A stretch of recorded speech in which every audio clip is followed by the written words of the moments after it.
Pada subuh hari ini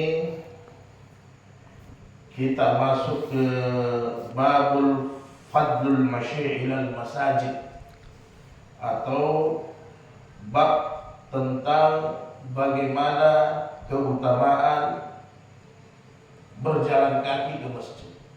Itu nomor satunya kalau terjemah hadis ini, bab ini. Jadi masya' itu kalau dalam bahasa Arab itu langkah kaki. Jadi bukan ayunan, itu ayunan kaki, pergantian kiri dan kanan. Walaupun secara kontemporer bisa juga kita artikan pergi. Jadi selain berjalan, ya mungkin bisa kita artikan juga pergi. Karena kalau hanya berjalan toh nanti kita yang naik kendaraan kasihan, tidak dapat pahala, jadi tidak demikian. Nah, jadi keutamaan kita senantiasa berjalan kaki atau pergi ke masjid. Hadis yang ke-1053. An Abi Hurairah radhiyallahu anhu anna Nabiy sallallahu alaihi wasallam qala, dari Abu Hurairah radhiyallahu anhu bahwa Rasulullah sallallahu bersabda, man gada ilal masjidi aw raha. Jadi barang siapa gada, dia membiasakan dirinya ilal masajid, pergi ke masjid, auraha. Auraha ini pagi maupun sore hari. Jadi pagi ataupun sore hari. Kenapa kata Imam Nawawi dalam syarahannya ini pagi atau sore hari? Paginya adalah subuh, siangnya zuhur asar, sore harinya sampai pada malam hari itu maghrib dan isya. A'adallahu lahu fil jannati nuzulan kullama adgada aw raha. Maka Allah Subhanahu wa taala akan memberikan baginya di surga seperti nuzulan kullama, setiap waktu-waktu salat itu seperti hidangan-hidangannya yang sangat lezat nanti di hari kemudian. Jadi mungkin di dunia secara fisiknya belum kita dapatkan itu hidangan makanan-makanannya, tetapi mungkin efeknya sudah ada. Karena biasa kalau habis salat berjamaah di masjid, banyak-banyak ke masjid, biasa banyak-banyak makan, banyak-banyak berkahnya.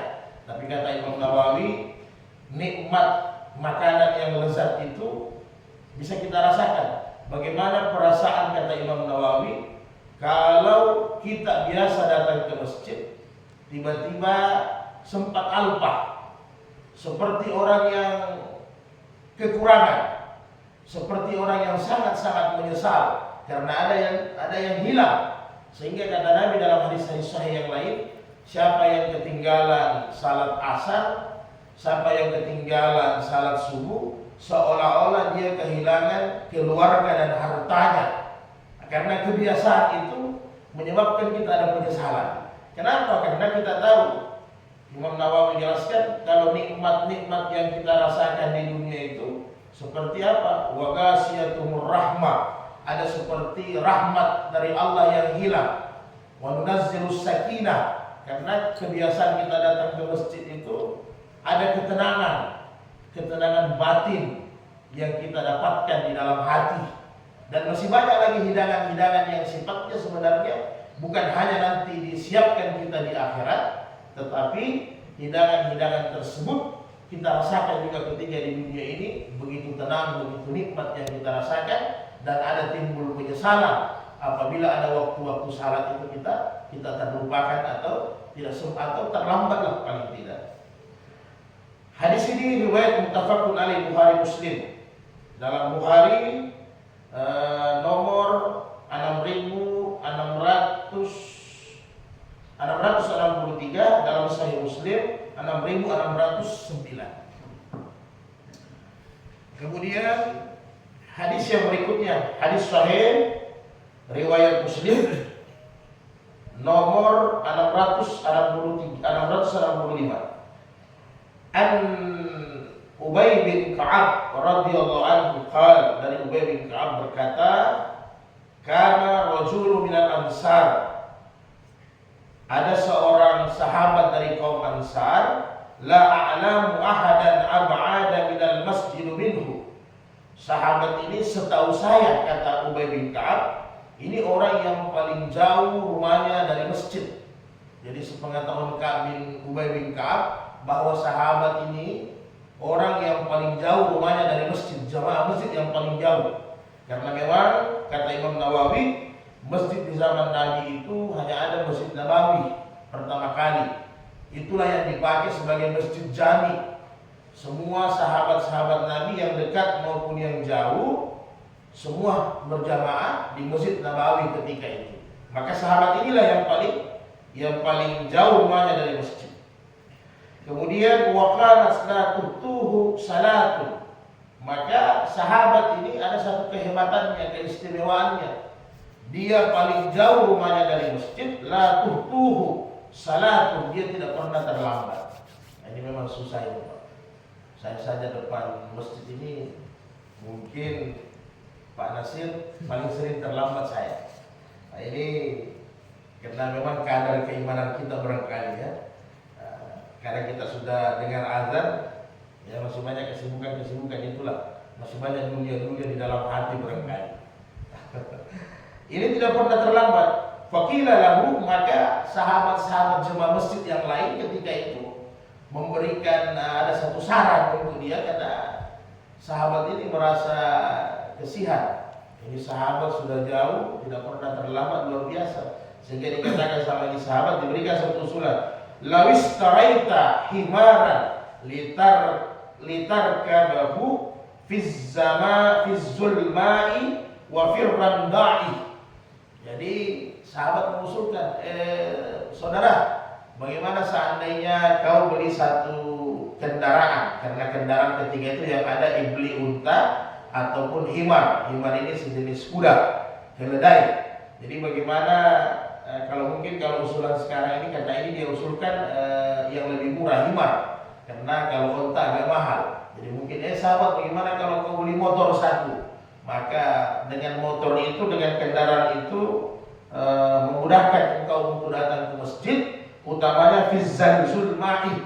Zulma ini di waktu-waktu yang gelap, misalnya di waktu subuh, di waktu maghrib dan isya. Karena di zaman Nabi itu bukan seperti kita sekarang dalam keadaan aman. Sebenarnya sahabat bukan hanya itu, keamanannya. Karena di zaman Nabi itu Pak, padang pasir, perumahan tidak seperti kita ini, perkampungan padat, tidak, masih gersang. Jadi ada binatang-binatang buas yang luar biasa.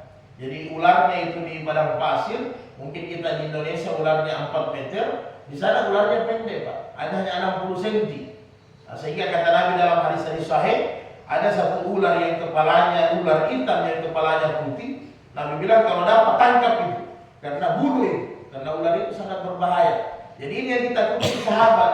Dan biasa juga di padang pasir itu ada singa-singa yang buas. Itu singa padang pasir agak ganas sedikit Pak. Jadi inilah maksudnya sahabat, bagaimana kalau ada kendaraan lebih aman untuk perjalanan. Mungkin juga pasti bisa lebih cepat, sedangkan beliau ini sudah cepat. Kemudian di waktu gelap, ini utamanya kalau di waktu siang, di waktu terang, itu matahari sangat panas oleh sahabat. Karena memang di zaman sahabat, kata Abu Hurairah, tidak semua orang pakai alas kaki, kecuali dia bikin sendiri, kreatif. Kan kesediaan alat kaki itu tidak seperti kita hari ini, banyak kita jual di kedai-kedai, di toko-toko. Dulu bahkan alas kaki bisa didapat kalau memang ada disembeli ganam, disembeli kibas kambing, kemudian kulitnya dijemur, baru masing-masing orang biasa bikin. Karena memang masih jarang bikin sepatu kah atau bikin alas kaki. Makanya supaya kau tidak kena panas sekali, jadi tidak berlama-lama kalau jalan kaki nanti kepanasan oleh sahabat saya. Maka bagaimana kau beli satu kendaraan, walaupun dia kendaraan yang kecil. Fal sahabat itu berkata, ma yasyurruni anna manzili ila jambil masjid. Kata sahabat ini, saya tidak suka, tidak senang kalau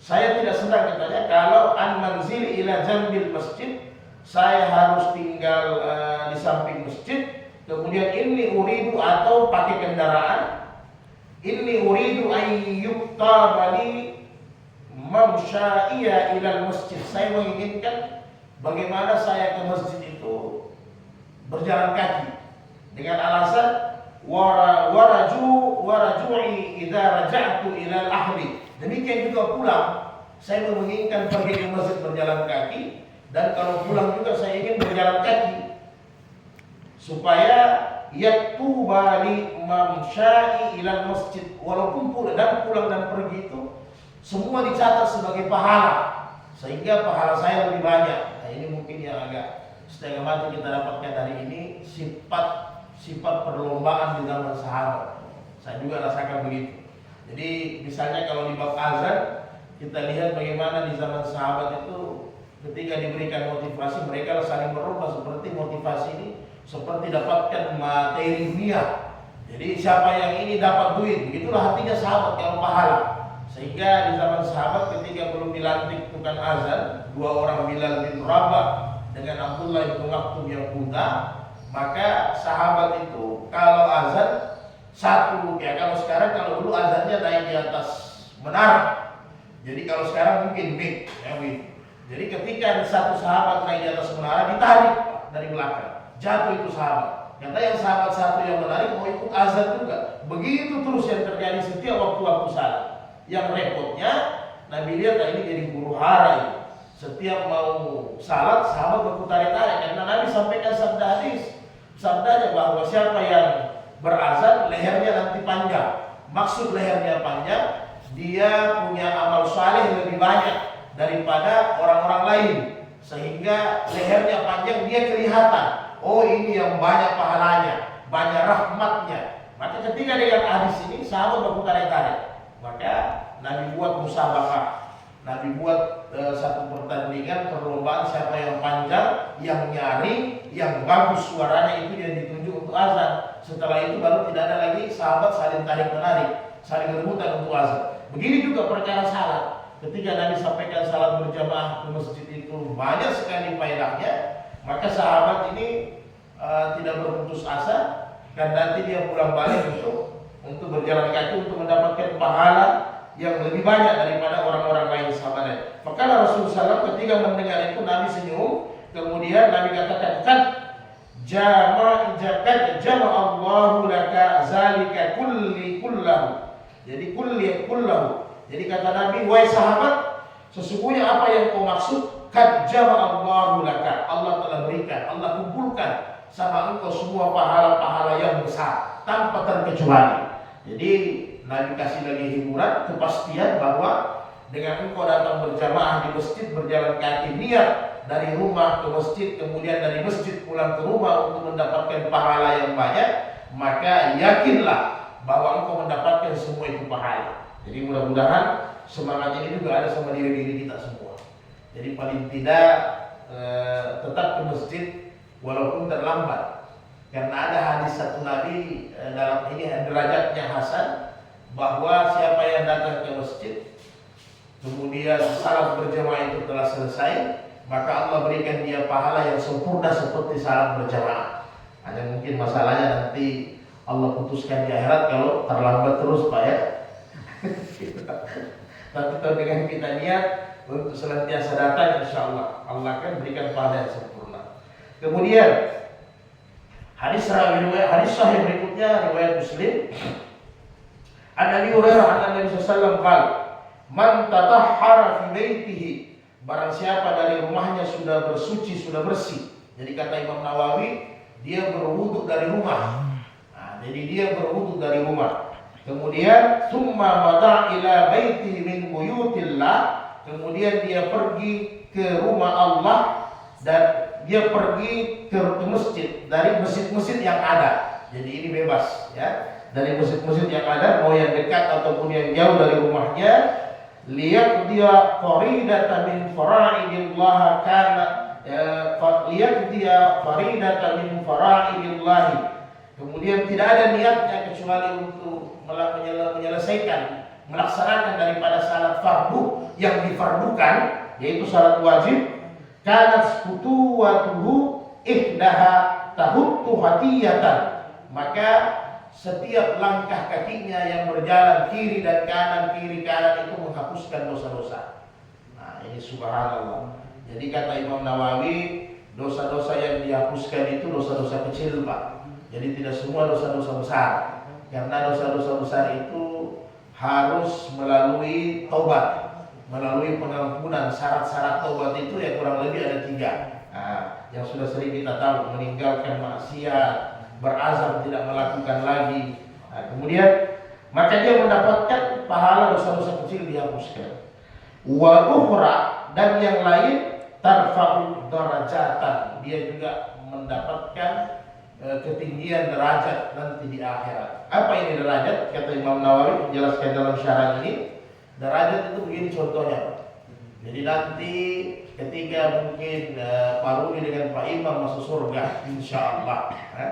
Kemudian surganya berbeda. Satu surganya kelasnya hanya beda setingkat, gambarannya tadi. Maka orang yang di bawah itu menyesal. Jadi orang yang sudah masuk surga saja nanti sudah menyesal. Kenapa Pak Imam lebih tinggi derajat surganya daripada saya? Kami sama-sama beramal saleh. Maka hanya ada satu, Pak.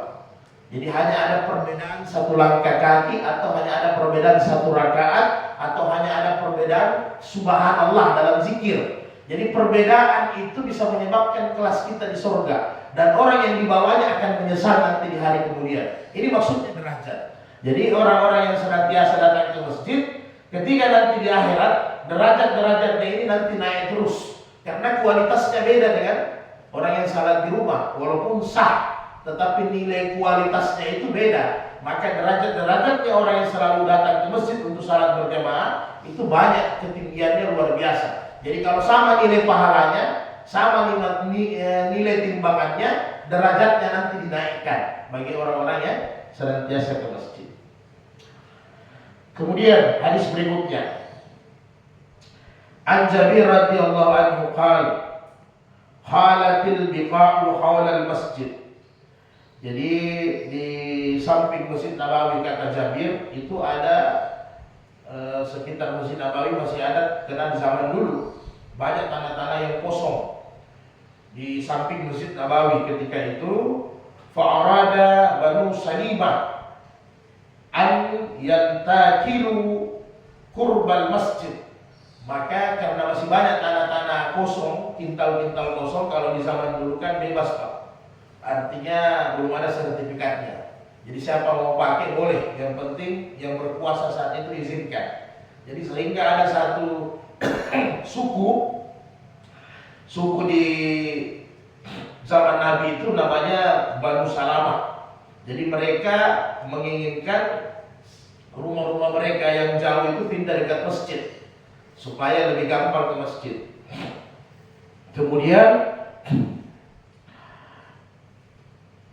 fabalagha dzalika Nabi sallallahu alaihi wasallam faqala lahu, maka ternyata hal itu terdengar oleh Nabi.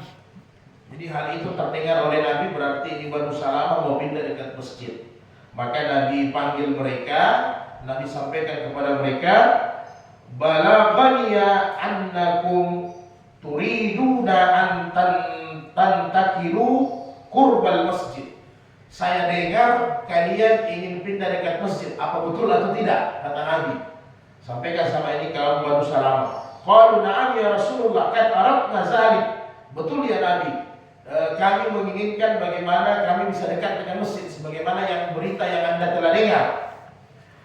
Faqal, maka kata Rasulullah SAW, ya Bani Salimah, wahai anda semua suku Banu Salamah, diyarakum tuktabu asyarakum, diyarakum tuktabu asyarakum. Wahai Banu Salamah, sesungguhnya dengan tempat kalian jauh itu dicatat bagi kalian pahala dari bekas-bekas jalan-jalannya kalian ke masjid. Sampai Nabi ulang 2 kali bahwa dari bekas-bekas langkah kalian itu mendapatkan pahala. Makin jauh, makin banyak pahala yang kalian dapatkan. Faqalu, maka kata mereka, ma yasurrana anakunna tahawwalna "Ya Rasul, kalau demikian kami tidak ingin lagi untuk pindah dekat masjid." Jadi tidak jadi lagi niat kami batalkan untuk pindah dekat masjid. Hanya disebabkan dengan langkah-langkah pahala yang lebih banyak untuk meraih pahala yang lebih banyak. Subhanallah, inilah sahabat-sahabat Nabi dulu. Semangatnya luar biasa. Kemudian ini hadis Bukhari. Hadis Bukhari, Muslim nomor 651 dengan 665. Kemudian hadis berikutnya, An Abi Musa radhiyallahu anhu qala Rasulullah sallallahu alaihi wasallam, "Inna a'zaman nasi ajran fi salati ab'aduhum ilaiha yamshiya fa'aba'aduhum walladhi yantadhiru as-salata hatta yusalliha ma'al imam a'zamu ajran min alladhi yusalliha summa yanam."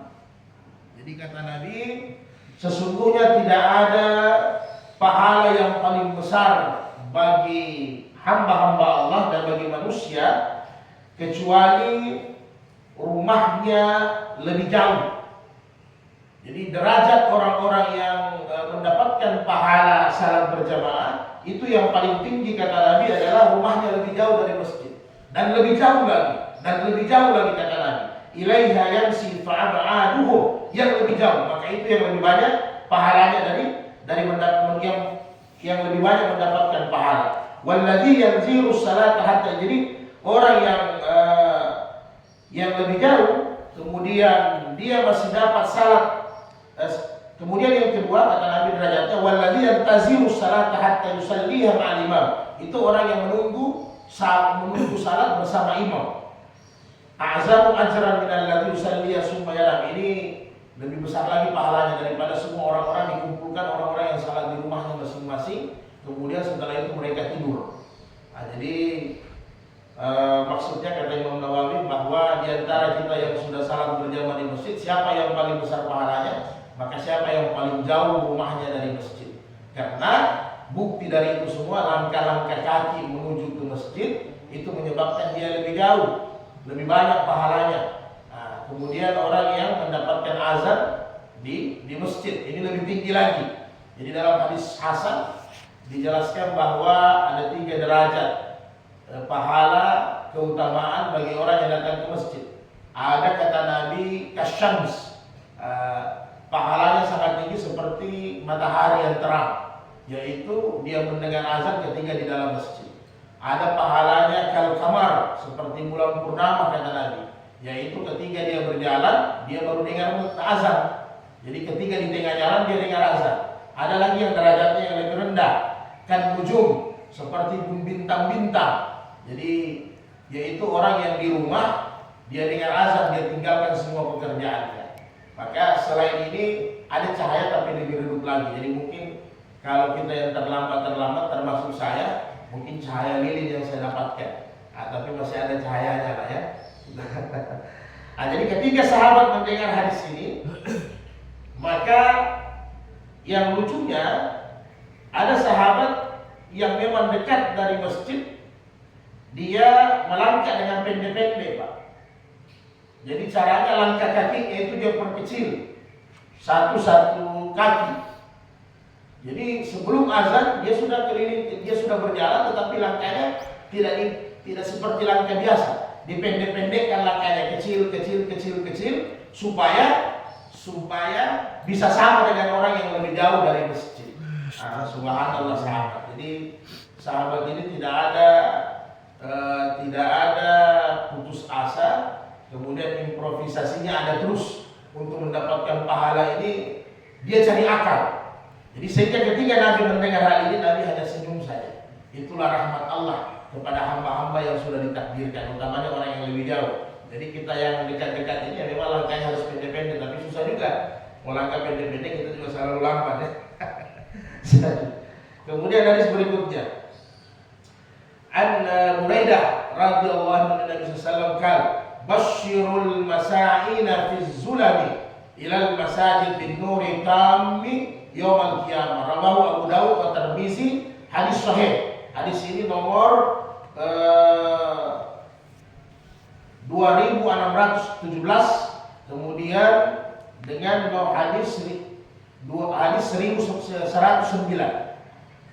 Kata Rasulullah SAW, basyirul masa'ina, berilah berita gembira kepada orang-orang yang suka berjalan kaki fi zulmi ilal masajid, berjalan kaki ke masjid, utamanya di waktu-waktu zulmi, di waktu-waktu gelap. Jadi Imam Nawawi jelaskan yang mana waktu gelap. Di zaman Nabi itu waktu gelap subuh, kemudian maghrib, kemudian isya, karena di zaman Nabi belum ada lampu. Jadi ada penerang di zaman Nabi itu nanti kurang lebih pada tahun 10 Hijriah. Satu sahabat yang menemukan lampu, namanya sahabat Tamim Ad-Dari. Tamim Ad-Dari inilah penemu lampu pertama sebenarnya dalam sejarah. Jadi ketika dia sudah temukan itu teknologi lampu, dia taruhlah lampu di Masjid Nabawi. Itu baru terang, karena di zaman Nabi itu orang kalau salat Isya dengan salat subuh Pak, itu baku raba-raba, baku kenal suara saja. Jadi tidak baku kenal luka karena gelap.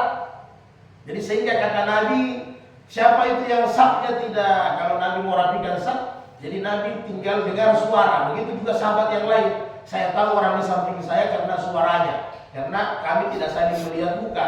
Inilah yang menyebabkan kenapa orang-orang munafik keluar asbabul khuruj hadis Nabi, bahwa asqala salatul munafikin, ada dua sembahyang bagi orang munafik ini yang susah, yaitu sembahyang Isya dengan sembahyang subuh, karena di waktu itu mukanya tidak kelihatan, mukanya tidak nampak sama Nabi, sehingga tidak ditahu mana yang tidak datang sembahyang. Maka Nabi, karena ini Nabi, jadi Nabi tahu ada wahyu dari Allah. Kalau begitu siapa yang tidak datang subuh dengan Isya itu orang munafik, dibalik sama Nabi begitu. Nah, jadi sehingga kata Nabi, orang yang datang di waktu gelap itu pahalanya lebih bertambah lagi. Artinya salat berjamaah di masjid ini secara umum pahalanya 27 derajat untuk 5 waktu. Kemudian ada waktu-waktu tertentu itu dapat bonus dari Allah. Misalnya salat zuhur dalam hadis sahih, siapa yang datang ke masjid di waktu panas matahari terik, Allah hindarkan dia dari siksa api neraka. Karena sesuai waktunya panas dia datang ke masjid, Allah berikan bonus selain 27 derajat, bonus dihindar dari api neraka. Begitu juga siapa yang datang salat di waktu gelap, termasuk maghrib, isya dan subuh, selain mendapatkan pahala 27 derajat, dia mendapatkan pahala bin nuri tammi yaumal qiyamah, akan mendapatkan pahala cahaya yang sempurna, sangat-sangat sempurna, tammi. Jadi tammi itu sempurna sekali, akan diberikan cahaya yang sempurna nanti di hari kemudian. Makanya orang-orang lain manhum, siapa mereka, wahai malaikat? Itulah mereka yang senantiasa bolak-balik ke masjid di waktu gelap gulita. Hari ini di hari kemudian Allah berikan mereka tanda-tanda cahayanya lebih terang daripada orang-orang saleh yang lain. Jadi nanti dikumpulkan orang-orang saleh di hari kemudian, orang-orang yang baik, itu masih berbeda cahayanya Pak. Jadi semua ini mungkin ahli sorga semua, tetapi dari ahli-ahli sorga ini cahayanya berbeda-beda. Ada yang sangat terang. Maka inilah yang derajatnya yang lebih tinggi, yaitu orang-orang yang biasa datang ke masjid di waktu gelap gulita. Mudah-mudahan Allah berikan kita kekuatan untuk senantiasa datang ke masjid, khususnya di waktu-waktu gelap, sampai kita husnul khatimah terakhir.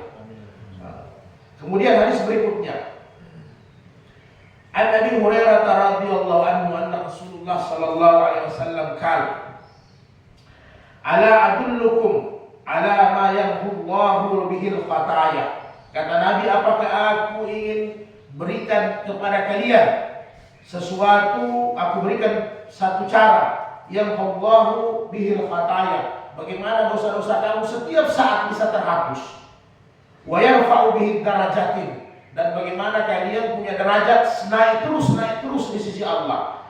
Qalu bala ya Rasulullah, baik ya Rasulullah, kami ingin. Bagaimana caranya bisa dosa-dosa kami setiap saat dihapuskan oleh Allah, derajat kami tetap tinggi di sisi Allah, makin tinggi.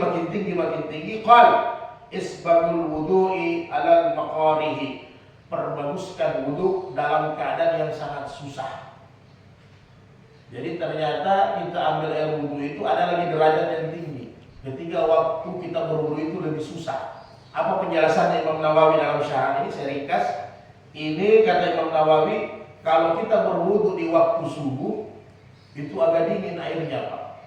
Jadi ternyata berwudhu di waktu subuh, di waktu susah lebih tinggi lagi derajatnya. Makanya orang-orang yang uzur biasanya pakai air panas, ya, pakai air panas. Walaupun secara fikih itu hukumnya sah, secara fikih hukumnya sah selagi tidak masuk najis. Nah, tetapi ternyata itu kemudahan untuk orang-orang yang uzur. Kita orang-orang yang tidak uzur, ya memang makin dingin itu air sebenarnya makin bagus, nilai pahala berwudhunya makin lebih tinggi. Nah, kemudian kata Imam Nawawi di waktu zuhur panas. Jadi ada juga biar airnya tidak panas, tapi memang karena suasananya panas luar biasa sampai 40 derajat, 38 derajat, kadang kita malas berwudu, ya kan? Kita kadang malas berwudu. Jadi sempurnakan wudu itu, sempurnanya maksudnya kata Imam Nawawi, ada orang karena dingin, dia berwudu hanya merata, hanya satu kali basuh. Walaupun secara hukum itu sah, yang penting basah. Tetapi yang sempurna itu marrataini au salasa marratain, 3 kali. Tidak boleh lebih, kalau lebih mubazir. Nah, jadi dia sempurnakan wudhunya dengan anggota-anggota wudhu di waktu yang susah, itu ternyata besar sekali pahala yang kita dapatkan. Jadi bukan hanya basahnya air wudhu, kan kata Nabi dalam hadis-hadis sahih, siapa yang setelah berwudhu kemudian dia baca syahadat, kemudian setelah itu dia tidak mengeringkan. Jadi aturannya kita berwudhu jangan mengeringkan dengan handuk atau lap bekas wudhu. Kenapa? Karena kata Nabi selagi dia basah, maka sampai tetesan-tetesan terakhir dosa-dosa kita dilemburkan. Tapi jangan juga nanti sudah kering kita wudhu ulang, sering wudhu ulang, tidak juga. Hanya diupayakan. Di mazhab Imam Syafi'i pun makruh hukumnya kalau setelah berwudhu dilap dengan handuk, itu hukumnya makruh. Kalau Imam Abu Hanifah itu makruh tanzi, jadi makruh yang tidak bagus, ya, karena memang bukan batal wudhu, karena yang membatalkan wudhu itu hanya 2 saja, keluar air dari 2 lubang, ya, keluar air dari 2 lubang. Jadi makruh tanzi, jadi jangan sampai, paling afdal jangan dikeringkan. Nah, jadi ternyata dengan berwudhu di waktu susah subuh kita paksa-paksa sedikit. Memang ini agama harus dipaksa-paksa sedikit, karena kalau terlalu banyak juga pakai kemudahan, tambah lemah kita terakhir tayamum. Ya, padahal itu hanya untuk orang-orang yang tertentu yang uzur, musa'ad. Nah, jadi kemudian wa kasratul huda ila masajid. Senantiasa perbanyak jalan kaki ke masjid.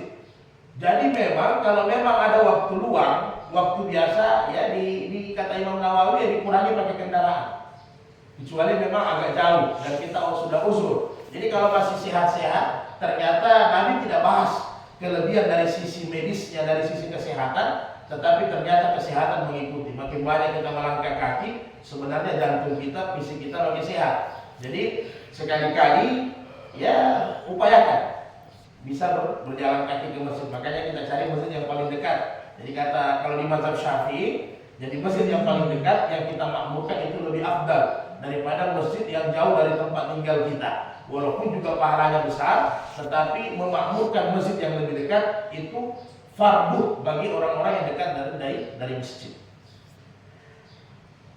Wantazirus salata ba'da salah. Yang ketiga, jadi selain membaguskan senantiasa wudhu, kemudian banyak sering-sering berjalan kaki, kemudian wantizarus salah ba'da salah. Maka biasakan kita ada menunggu salat, yang disebut di mazhab Syafi'i itikaf. Jadi apalagi kita ini yang 50 tahun ke atas, ya sudah memang tempat kita sebenarnya lebih banyak ke masjid daripada di pinggir-pinggir pantai. Makanya Nabi perintahkan kalau mau tambah derajat, jadi wantizarus salah ila salah ini menunggu salat dengan salat berikutnya seperti yang di salat maghrib, Pak. Kemudian setelah itu tidak usah dulu pulang. Kalau memang tidak ada urusan di rumah, duduk-duduk di masjid sambil berzikir, baca Quran, itu yang disebut dengan menunggu salat isya, menunggu kepada salat berikutnya, itu pahalanya besar. Maka di Imam Syafi'i dijelaskan boleh kita berniat nawaitu i'tikafa fi hadzal masjid ma dumtu lillahi ta'ala. Ya Allah, saya berdiam dulu di masjid ini untuk itikaf. Kenapa? Kalau kita berdiam diri di masjid dengan niat itikaf, maka pahalanya seolah-olah kita sembahyang terus, walaupun kita hanya duduk. Itu manfaatnya itikaf. Maka kata Nabi, kalau mau ditambah derajat dosa diampuni, ya banyak-banyak siapkan waktu untuk menunggu dari salat ke salat berikutnya. Yang paling pendek itu maghrib isya sebenarnya, Pak. Makanya ada keutamaan dalam hadis-hadis hasan. Barang siapa yang membaca tabarakalladzi alif lam mim tanzil di antara maghrib dan isya, Allah mudahkan siksa kubur, Allah mudahkan segala urusannya. Kenapa? Memang Nabi ingin mengajak kita sekali-kali kalau tidak bisa istiqamah antara maghrib isya itu tidak usah lagi ada urusan-urusan dunia. Duduk saja waktu maghrib sampai tunggu salat berikutnya yang disebut dengan itikaf. Sama juga kalau kita duduk-duduk begini antara maghrib isya dalam majelis-majelis agama, majelis halaqah-halaqah zikir, halaqah-halaqah ta'lim, itu sama semua dengan itikaf, menunggu salat ke salat berikutnya. Itulah yang pembeda. Fazalikumur ribat. Maka kata Nabi, itu yang disebut dengan seperti orang ribat, orang yang berjuang. Jadi ternyata orang yang kita duduk menunggu dari salat ke salat berikutnya itu seperti pasukan-pasukan yang pergi di medan jihad pahalanya. Bagaimana pahalanya itu orang-orang yang berjuang di medan jihad itu luar biasa, tanpa batas, tanpa kalkulator, tidak bisa dihitung, tidak bisa dikalkulasi. Jadi begitu juga pahala orang-orang yang itikaf di masjid.